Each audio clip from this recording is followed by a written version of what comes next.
되네요. 오늘 나눌 질문 13가지를 한번 준비해 봤습니다. 오늘 알고 있는 질문들일 겁니다. 왜 사랑이 생기는가? 이런 겁니다. 왜 나한테 사랑이 생길까? 또 왜 사랑은 사라질까? 이런 거. 여러분 다 한번 생각들 해보시고 실제로 경험해 보셨을 겁니다. 그리고 사랑이 도대체 뭘까? 이런 겁니다. 이런 주제를 가지고 오늘 말씀을 좀 이어가려고 합니다.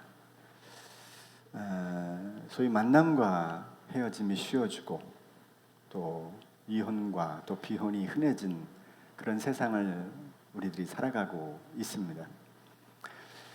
전 세계에 홀로 사는 사람들은 3분의 1이다.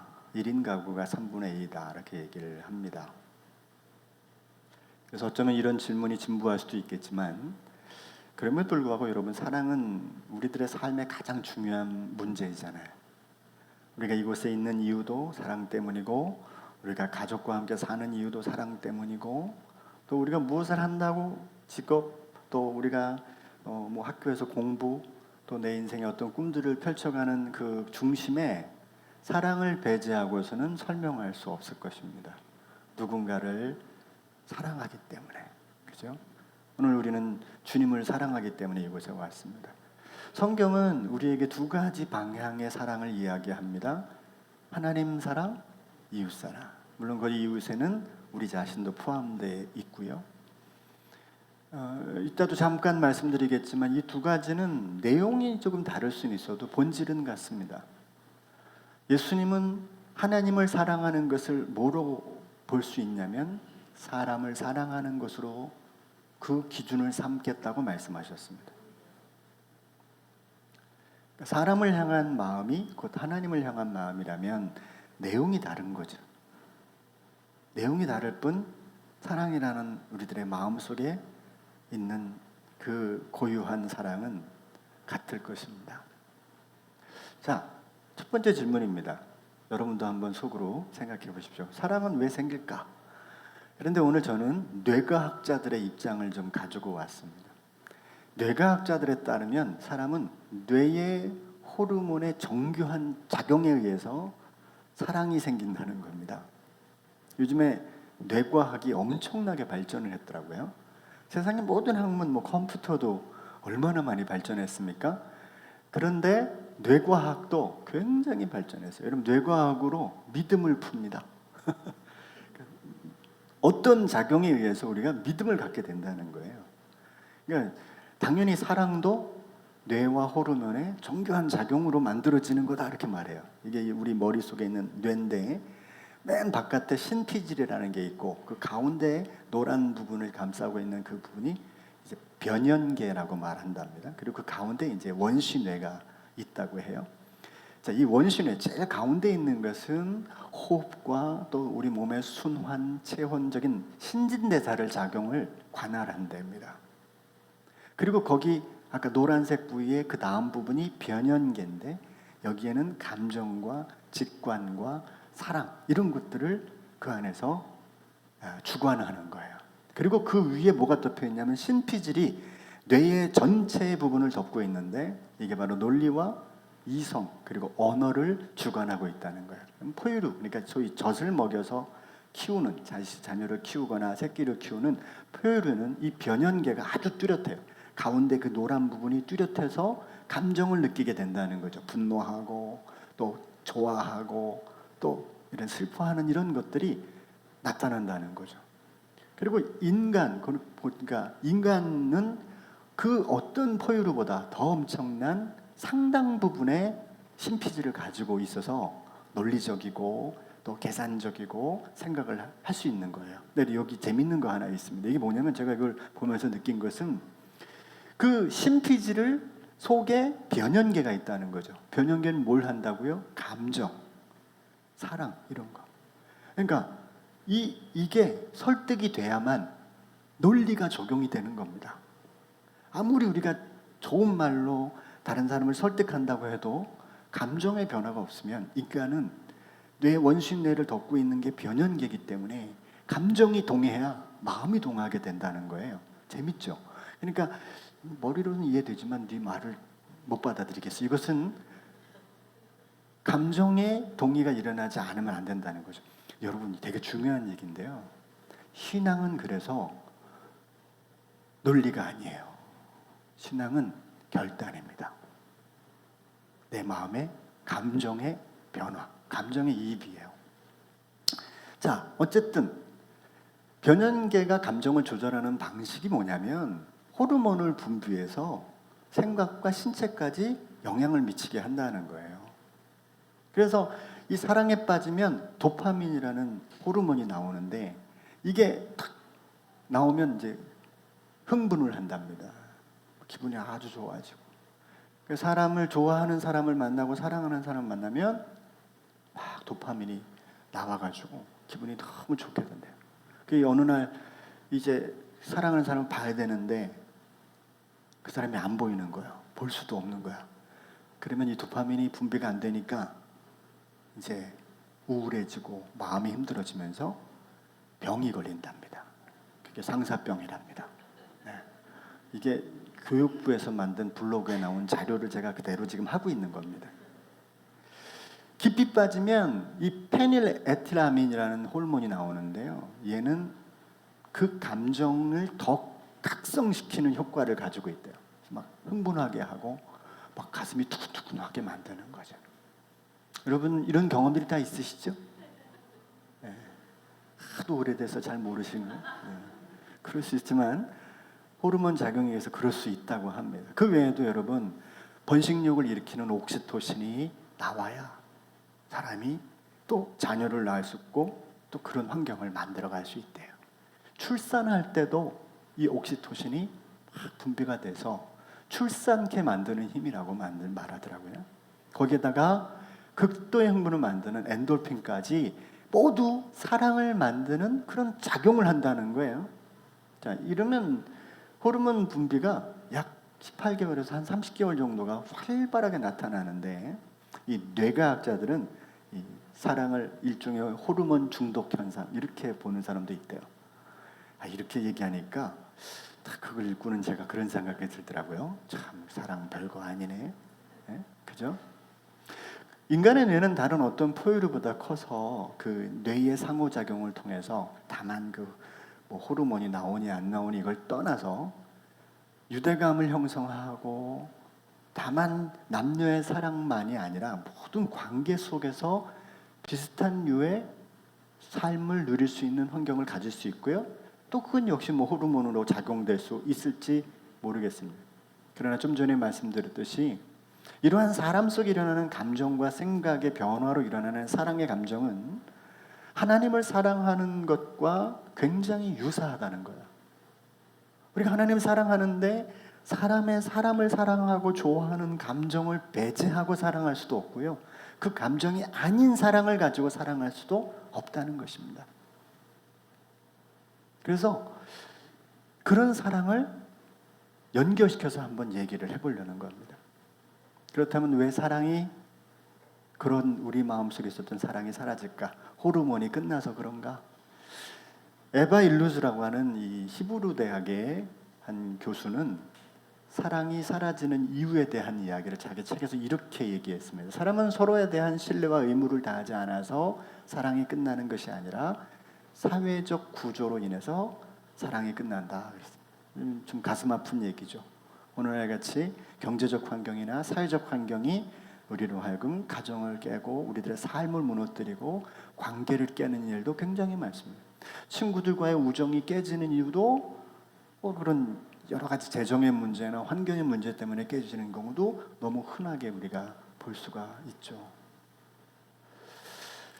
그러나 사람은 사회적 구조 외에도 이 땅에 살아가는 윤리적인 삶, 개인적인 성품들 이런 여러 가지 것들에 의해서 사랑이 생겼다가 또 사라졌다 그런 환경을 만난다는 것입니다.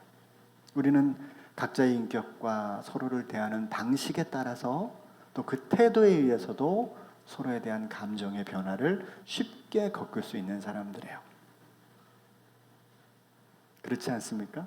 어저께까지는 좋았다가 오늘은 마음이 별로일 수도 있고, 뭔 일 때문에, 어떤 환경 때문에 그럴 수 있는 구조를 우리는 늘 겪을 수 있는 그런 사람들인 것이죠. 과거의 상처와 현재의 상황, 내적 외적인 요소들이 바로 사랑을 끝내게 하는 이유가 되기도 할 것입니다. 어쩌면 지금 사랑하는 것처럼 보여도 거절감에 대한 두려움 때문에 그 사랑하는 것처럼 행동하고 가장하는 경우도 우리 주변에 굉장히 많이 있을 수 있습니다.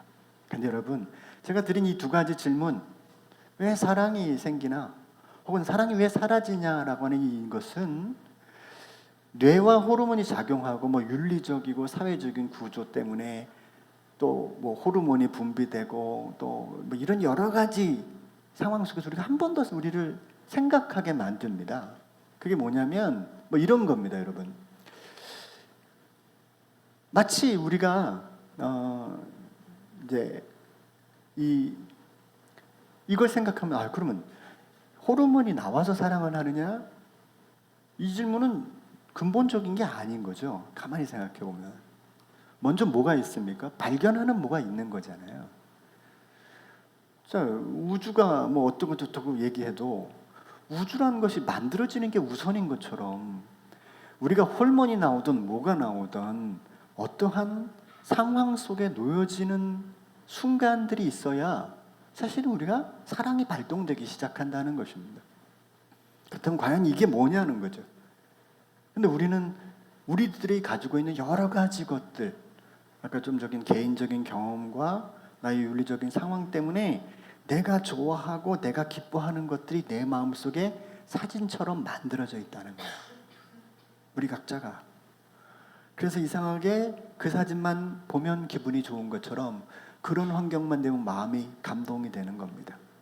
그런 아가씨를 보면 마음이 감동이 되고, 그런 총각을 보면 마음에 흥분이 되고, 그런 환경을 만나는 사람들을 보면 존경이 되고, 이런 것은 어떠한 내 마음속에 있는 어떤 사랑이라고 하는 것을 불러올 수 있는 사진첩들이 이렇게 놓여져 있는 거예요.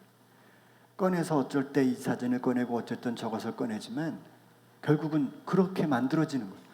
그래서 이 세 번째 질문을 해야 됩니다. 그럼 사랑이 도대체 뭐냐? 그거냐? 사랑은 변하는 것이요, 사랑은 움직이는 것이다, 사랑은 흔들리지 않는 것이고, 사랑 여러 가지 정리를 해볼 수 있지만 적어도 하나님의 자녀로서의 우리의 사랑의 개념은 한번 정리가 될 필요가 있지 않겠습니까? 그래서 저는 이것을 좀 풀려고 하는데, 접근 방식이 뭐냐면 사랑이 뭐냐라고 하는 어떤 존재론적인 방식이 아니라 관계론적으로 이 문제는 좀 해결해야 된다, 이런 생각을 하고 있는 거예요. 무슨 말이냐면 우리가 어떤 것이든지 지금 우리가 하나님과 사람들 안에서 함께 관계하고 살고 있거든요. 우리가 서로 만나고 있기 때문에 그 안에서의 사랑을 이야기해야지, 그거 다 물리치고 혼자 독방에 들어가서 사랑은 이런 것이다, 이렇게 해석할 수는 없는 것이지 않습니까? 혹은 도서관에 가서 수많은 사랑에 대한 자료들을 하나하나 열거하면서 이걸 사랑이라고 확인할 이유도 없습니다. 우리가 지금 살아가면서, 내가 지금 주님을 믿으면서 나의 주님, 나의 사랑, 나의 아버지라고 고백하는 그 마음속의 사랑의 본질은 뭐여야 하는지는 생각해 봐야 되는데, 그건 존재론이 아니라 관계론으로, 우리가 지금 하나님을 만나고 있고 우리가 지금 서로를 만나고 있는 관점에서 이 질문에 답을 찾아야 된다는 생각을 해본 겁니다. 그래서 이 질문을 해볼게요. 아마 여러분도 동의하실 겁니다. 만약에 내 마음속에 호르몬 작용이 멈추면, 부부가 남녀가 결혼을 해서 딱 호르몬이 멈춰지는 순간이 30개월이래요. 30개월이 지나면 평균적으로 봐도 감흥이 없다는 거 아닙니까? 그 얘기하는 거잖아요. 그럼 그 질문을 제가 드리는 겁니다. 여러분, 호르몬 작용이 멈추면 우리 사랑은 끝나야 합니까? 아닐 겁니다. 그죠? 그러면 호르몬이 아니네. 사회적 구조가 우리의 사랑을 더 이상 이어가지 못하게 만들 때 포기해야 됩니까? 설령 포기할 수 있는 환경이 오더라도 아니고 싶은 거죠. 아니어야만 하는 거죠. 어떤 이들은 자기 감정에 충실할 것을 조언해서, 야, 네 감정대로 따라, 네 가슴 두근거리는 대로 해, 너가 원하는 대로 살아, 그렇게 얘기할 수도 있어요. 짧은 인생 즐겨야 되지 않겠냐 조언할 수도 있습니다. 또 혼자만 생각하지 말고 가족들의 입장을 생각하고 주변의 환경을 생각해서 결정해라. 내가 포기해라. 그래서 우리들의 사랑을 내려놓게 할 수도 있어요. 혹은 어떤 상황에서 나의 이익과 그 일이 벌어지는 결과를 통해서 자존심이 구겨지고 손가락질 당하고 욕먹고 이런 환경을 경험하기 때문에 더 이상 사랑이라는 건 너한테 사치야. 너가 뭐 대단하다고, 네가 무슨 성자라고, 너가 무슨 예수님이라고, 너는 그렇게 살아야 되니? 라고 우리에게 도전한다면 우리는 쉽게 고민하고 내려놓아야 된다. 이렇게 대답을 하시겠습니까? 우리 자신들도 쉽게 거기에 동의할 수밖에 없기 때문에 우리는 그 사랑에 다시금 정의를 해야만 한다는 겁니다. 사실 사랑은 함께 있느냐 아니냐의 문제를 떠나는 거죠. 요즘에 우리 마켓플레이스 시대를 살고 있지 않습니까? 마켓플레이스라는 것은 온라인상에서 물건을 사고 파는 걸 말하는데요. 그래 여러분, 우리는 지금 가게 안 가도 전화 한 통화 요걸로 그냥 띡띡띡띡띡 하면 이틀 뒤에 오는데 내가 뭘 시켰는지도 모르는 사이에 제품이 와요. 뜯어봐야 이게 뭔 제품인지 아는 거지. 그러니까 무슨 장소가 있어서 서로 사랑하고 서로 만나야만 사랑할 수 있는 게 아닌 거죠. 우리는 많은 여러 선교사님들을 돕고 있지만 그곳에 가지도 않고 만나지도 않고 선교 보고 받지도 않는 교회입니다. 그냥 선교사님이 거기 가 계시면 그걸로 감사하고 기뻐하는 교회입니다. 그런데 그렇다고 우리가 그 선교사님들을 사랑하지 않고 안 돕는 건 아니지 않습니까? 바울 사도는 우리가 잘 아는 대로 사랑을 이렇게 정리합니다. 이거보다 더 많지만 사랑은 오래 참는다고 말해요. 사랑은 온유하다고 말합니다. 친절하다는 걸 말하는 겁니다. 성내지 아니한다고 말합니다. 자기 유익을 구하지 아니한다고 말합니다.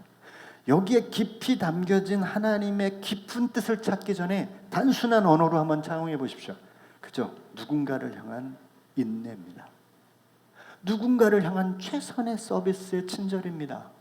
내가 섭섭하고 마음에 불편함이 있어도 친절을 잃지 않는 태도,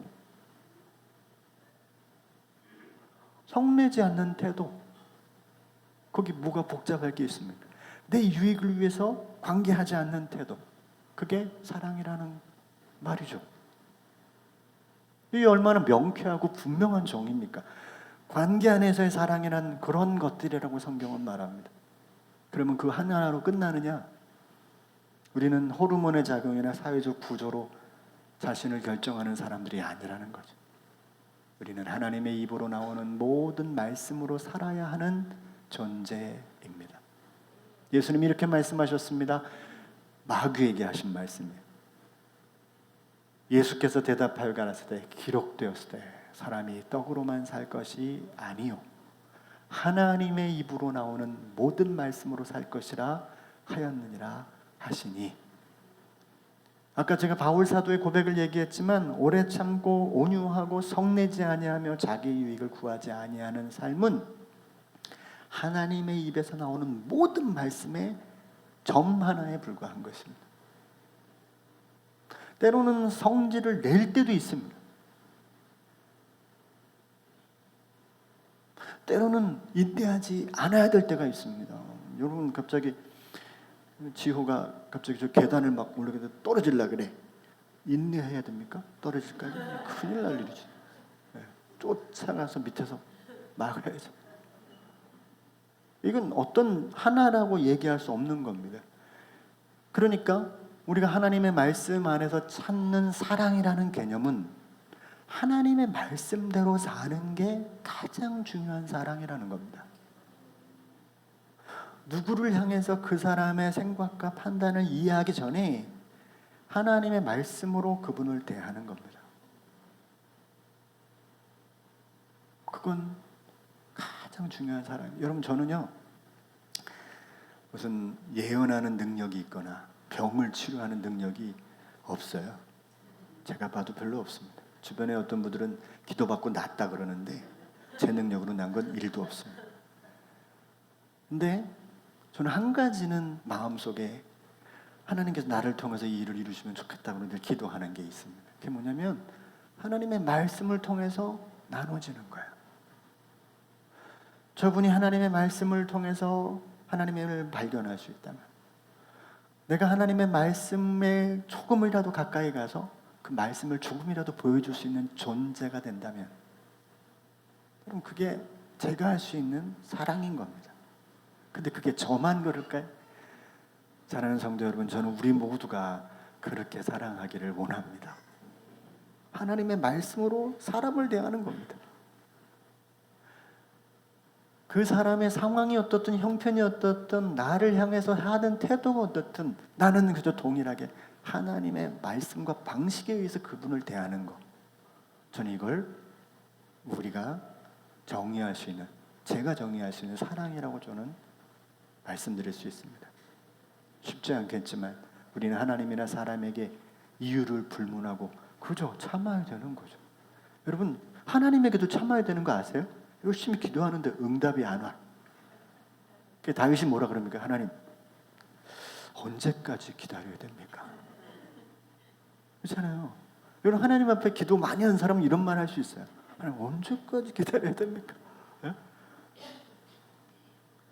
하나님께도 우리는 때로는 오래 참아야 돼요. 진짜. 하나님이 응답을 주실 때까지 기다려야만 합니다. 하나님께도 성질 안 내야 됩니다. 막 내잖아, 성질. 하나님 그럼 그게 바로 하나님을 향한 사랑인 거예요. 간단하죠. 성경대로만 하나님을 상대하고 성경대로만 사람을 상대하면 되는 문제인 거죠. 본문을 기록한 다윗에 대해서 하나님 이렇게 말해요. 자신의 마음에 합한 자. 오늘 18장 시편 18편 1절은 다윗 18편은 다윗이 기록한 건데요. 이 내 마음에 합하다는 헬라어 카타라는 말은 내 마음에 뒤따른다, 뒤따른다 이런 뜻이에요. 근데 이게 굉장히 난 중요한 것 같아요. 그럼 다윗이 어떤 존재입니까? 간음죄를 범해요. 살인죄를 범해요.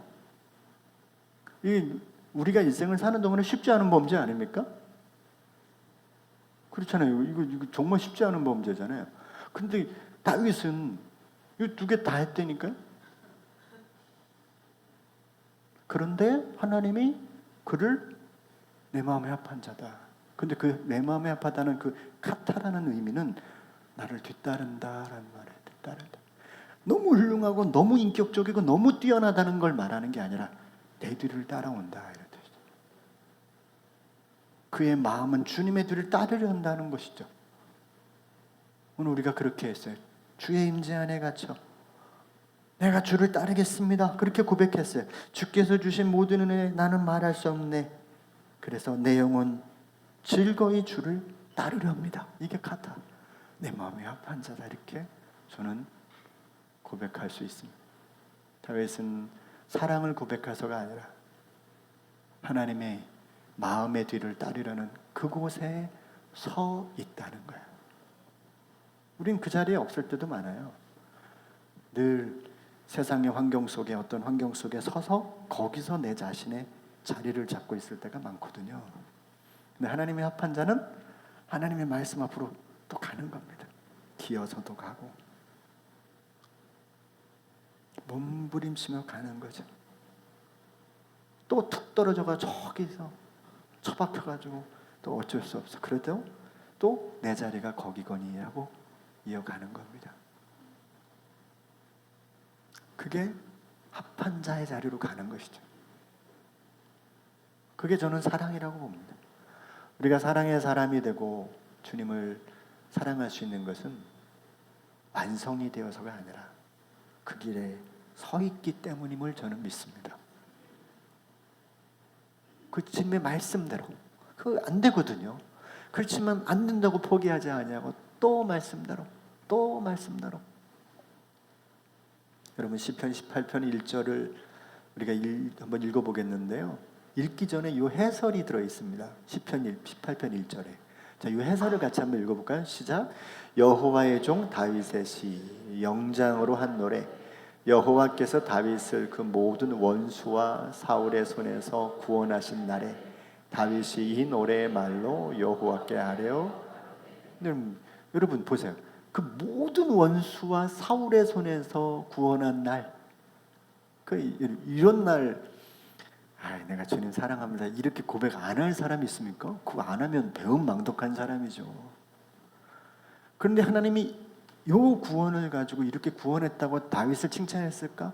내 마음에 합하다 그랬을까? 아니에요. 하나님은 다윗을 사무엘상에서 그 모든 형제들이 다 이렇게 선지자가 와서 이렇게 인터뷰하는 과정에서 아버지조차 인정하지 않은 아들로 그 자리에서 떼어놓은 아들이었거든요. 그러니까 이걸 고백했기 때문도 아니고 모든 삶의 현장에서 승승장구해서 하나님이 인정하는 게 아니라니까요. 최초 그 사무엘로 하여금 이 다윗을 정할 때, 선택할 그때 이미 하나님은 내 마음에 합한 자다. 그건 뭐냐면 그는 앞으로도 많은 일들이 있을 것이고 수많은 일들이 있을 것인데 한 가지는 할게요. 내 뒤에 줄 설 거야. 그거죠. 내 뒤에 줄 설 거야. 그거 아닌가요? 여러분, 그래서 다윗이 이렇게 고백합니다. 시작. 나의 힘이 되신 여호와여, 내가 주를. 이 사랑이 완성됨이 아니라 주님, 내가 그 사랑의 길로, 주님의 뒤의 길로 가겠습니다. 이런 결단으로 들으셨으면 좋겠습니다. 좋은 일들 속에서 누구나 주님을 사랑한다고 고백할 수 있는 것도 아니에요. 일 좋다고 다 하나님께 영광 돌리는 거 아닙니다. 그럴 수 없습니다. 매 순간 주님의 입에서 나오는 말씀을 통해서 우리의 자리를, 사랑의 자리를 확정하며 사랑을 이루며 살아가는 우리가 되었으면 좋겠습니다. 기도하겠습니다. 주님,